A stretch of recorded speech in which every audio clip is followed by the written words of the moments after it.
If you've been following any YouTube resellers at this point, you may have heard that USPS has denied and will deny your insurance claim or claims.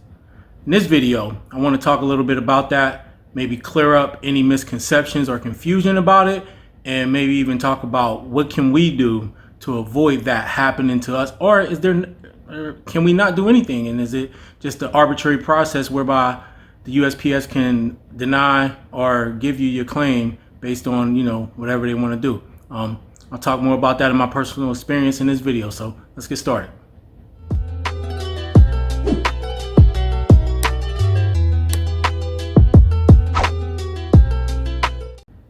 What's going on, Hustle fam, and welcome back to the channel. For those of you who may have just subscribed to the channel, I appreciate you and welcome. I do want to say that if you have any questions or anything like that, please make sure to drop them in the comments below, or there is a group, and I implore you to utilize that group and to ask all the questions that you want, and I'll provide you with as much help as I can and clear up anything that you might have issues with, okay? But today's video, I ain't gonna keep y'all waiting. You may have heard on other channels how USPS has denied at least one person in particular's insurance claim, okay?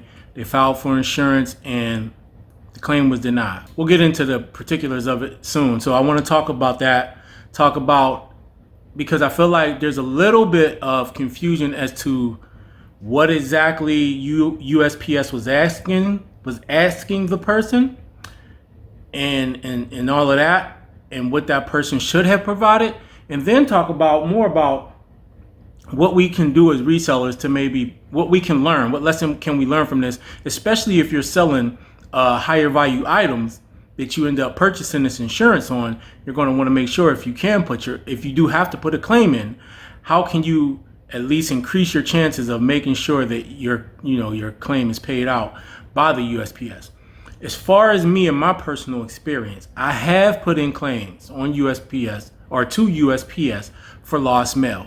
In each one of those claims, I have received my funds. However, those were not large dollar amount items. They were priority items that probably ranged anywhere from, I don't know, 15 to 30 bucks as far as the dollar value.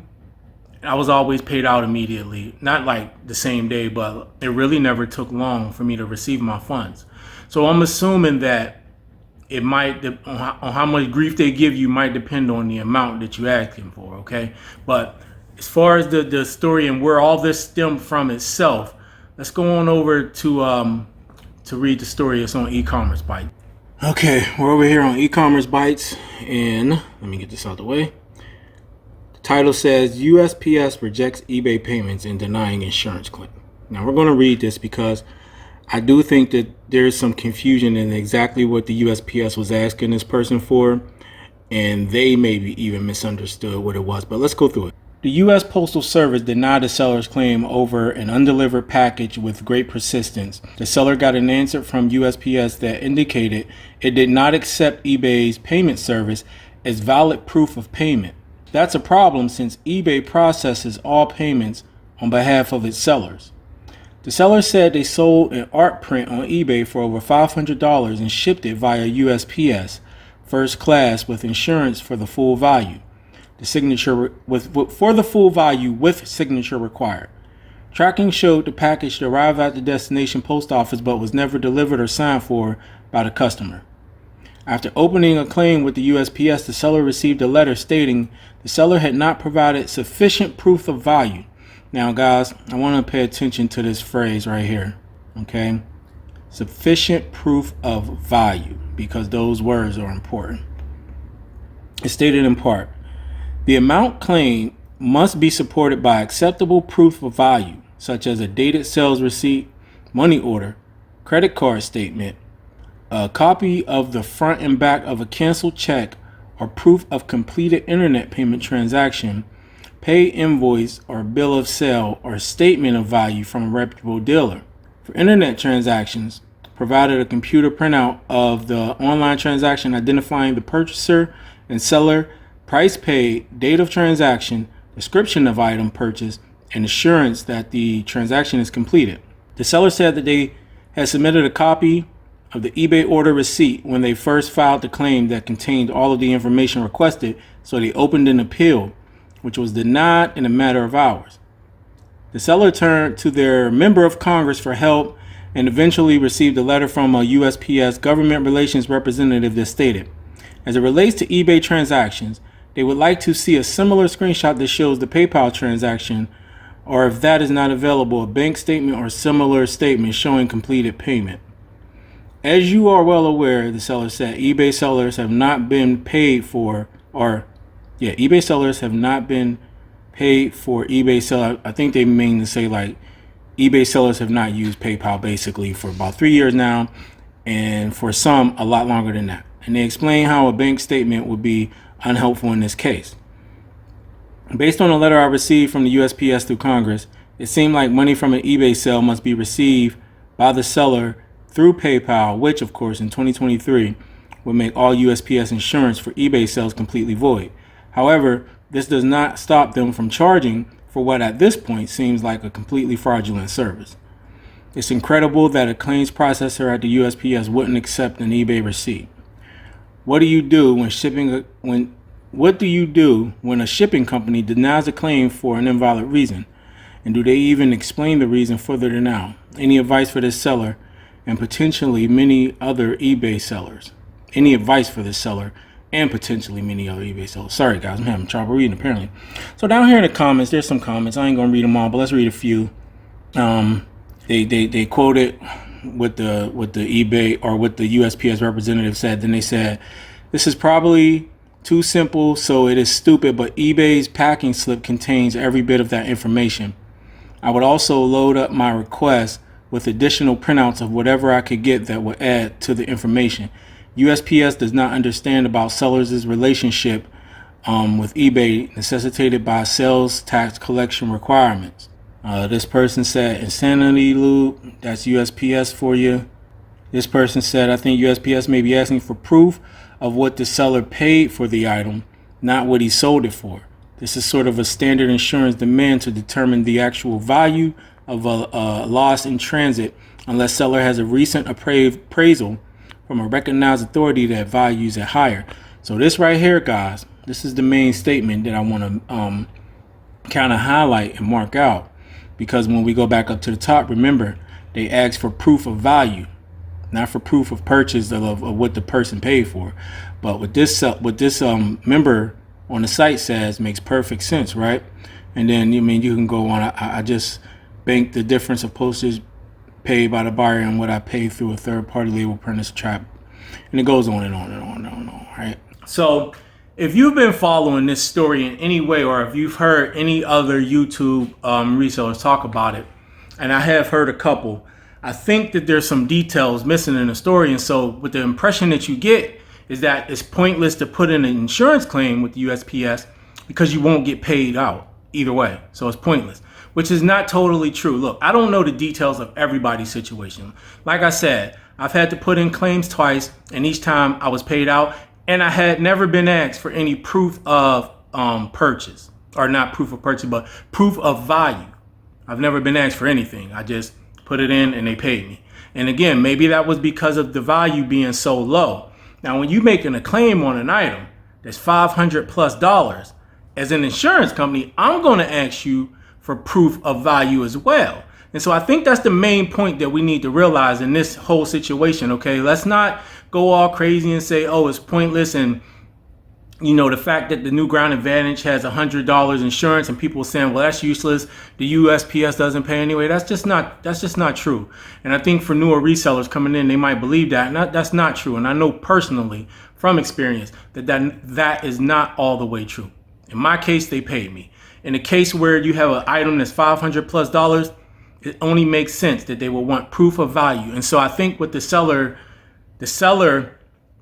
of that item misunderstood what they was asking, and going back and forth and through those UPS correspondences, you can see how they may misunderstand it, right?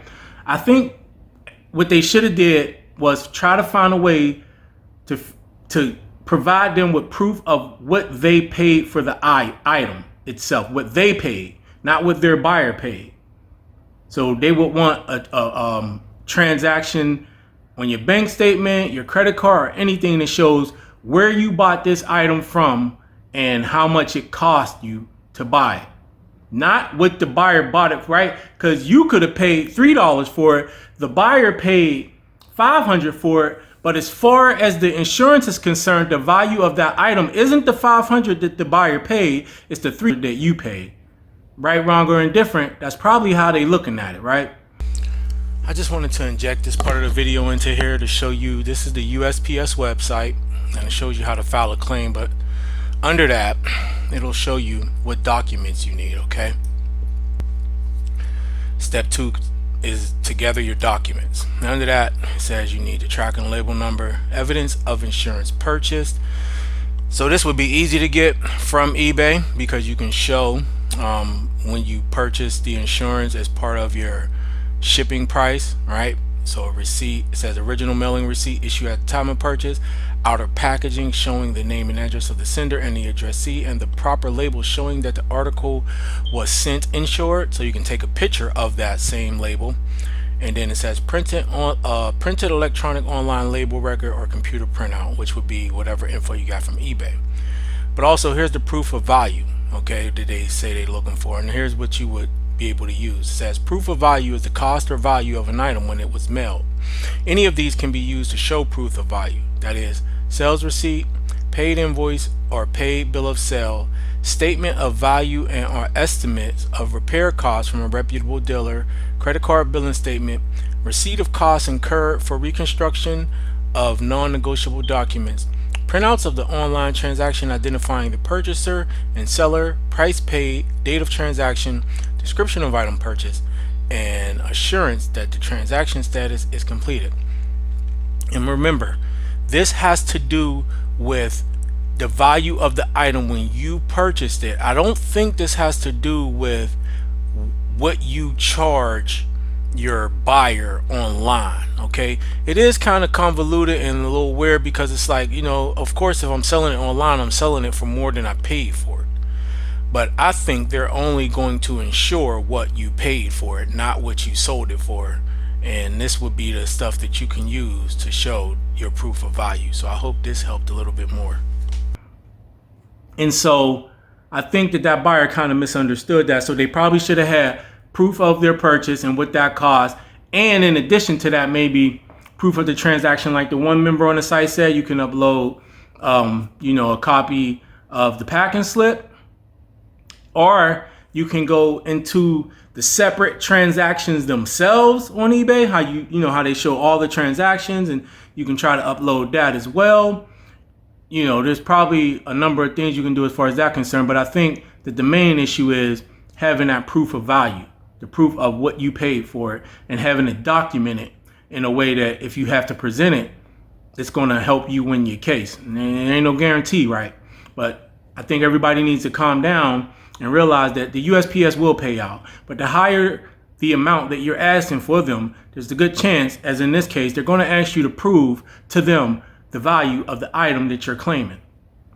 And so if you are selling higher value items, what that means is you're going to need to keep records from the jump. So what can we learn from this? So of course, we don't have to do this for all items. I don't know, maybe $100 or more. I don't even think that, right? Definitely once you get close to that $500 plus range, if you're selling those type of items, so you need to keep one, your proof of purchase, where you bought it from. If it's something that's worth that much, maybe you get it appraised. Well, you definitely keep records of the transaction itself. You keep a copy of your bank statement or whatever. If you use a credit card, if you use cash, you're going to want to have a receipt. And whatever you can use to track that purchase, if you have to use the receipt and a statement and take a picture of it. Look, if you're selling something worth that much money, it's going to be worth it to go through the hassle, because if not, you can lose the whole thing, right? The whole thing. So you take a picture of it, take a picture of the transaction with the item in the picture. Like I said, if you can get it appraised, you can get it appraised. You can also, if you can find it on other sites, right? The same type of item maybe on other sites. Maybe you might not find the exact same thing, but if you can or not, or find something close, you have a picture or a record of that showing like these are comparable items. look, and I'm not saying this will work, but one thing for sure, if you don't have proof of value, you're going to decline your claim, especially if it's over a certain amount. Now, I don't know what that certain amount is, but apparently $500+ is one of those amounts that if you ain't got a proof of value, they're not giving you anything. And in a way, I can see why not, right? You can say the item was worth $1,000, but you paid $5. As far as the insurance company is concerned, the item was worth $5. If you told them that, which kind of sucks on your part as the seller, because honestly, you're only out the $5. Okay, even if that get lost and you can't get the insurance claim, if you only paid $5, you're only out the $5. And I'm not saying that person only paid $5 for that $500 item that they sold, but I'm just saying a lot of times as resellers, we find items pretty cheap and we can sell them a lot of times, for margins like that, especially if you're dealing with art. So it's not outside the realm of possibility. But here's the thing, they're not going to pay you for what you charge the customer, because that price can be kind of arbitrary. And even though you can say that determines the value, though, you're going to need proof of what makes it that valuable. And again, that's going to go back to getting it appraised or something like that, man, of an authority who says this particular work is worth this specific amount. And if you don't have that on hand and on deck, then you're going to probably find yourself out of whatever amount it is that you're trying to get them to cover. So I just wanted to make this video and clear that up for you guys. This doesn't say, or it doesn't mean that USPS does not cover claims. Okay, don't take it that way. That's not what they're saying. What it is saying is that if you're selling really, really high dollar amount items, you better have a good tracking process for how you got it, how much you paid for it, how much it's worth. And that's up to you to determine how you're going to figure all that out, especially the value of it. But if you want to take the chance of losing the item and the money, then don't do none of that and just hope it makes it to the customer. I would assume most of the time it probably will. But when you're dealing with $500 plus item, do you want to take that chance? And again, if all you paid was $5, $10, $15, $20, as far as they're concerned, probably that's all it's worth, unless you have some outside source saying that this item is worth more. Proof of value. That's kind of a nebulous term, right? Because and what if you show your proof of value, but then they say this ain't the right proof of value? So I guess you could kind of go around in a circle, and being insurance companies, they're going to do whatever they can to not, the job of insurance ain't to pay you. It's to take your money and try to find ways not to pay. It's up to you to prove that, they need to pay, I guess. But USPS does pay out. But apparently, the higher the value, the more that they're going to ask you for evidence of the proof of the value of that item. And if you don't have it, they're not going to pay it. So your best bet as a seller is, if you have items that sell for high dollars amounts like that in the hundreds or even thousands of dollars, do your due diligence. Have everything ready. Have everything in a file. Look, if you're selling those types of items, it's not like you're going to have a whole crap ton of them. So just take the amount of time it's going to take and create a file for that item where you have everything in order, your purchase history, any statements, anything like that before you put it up on the platform. If you can get it appraised or anything like that, man, take screenshots, snapshots of it on other sites, what it sold for, whatever, maybe it'll work for you. And then anything on the back end as far as the sale is concerned. But I don't think so much they was concerned about what they sold it to the customer for. That's provable. That would be kind of asinine and just kind of nonsensical to say you got to prove to us how much this sold for when the transaction is like, I don't think that's what they was asking for. But again, to back up that is that the fact that they asked for proof of value. So hope this helped you out, guys. Hope this gives you a little bit more understanding of what this is all about and exactly what they're asking for and what you can do as a seller to kind of increase your chances of actually having your items covered if you're selling items that cost that much. But again, I've had items that were much, much, much lower in dollar value and they got lost and I filed a claim and I never had an issue getting my money back. They actually never even really communicated with me. I just got my money back. So that's that. Take it for what you will, okay?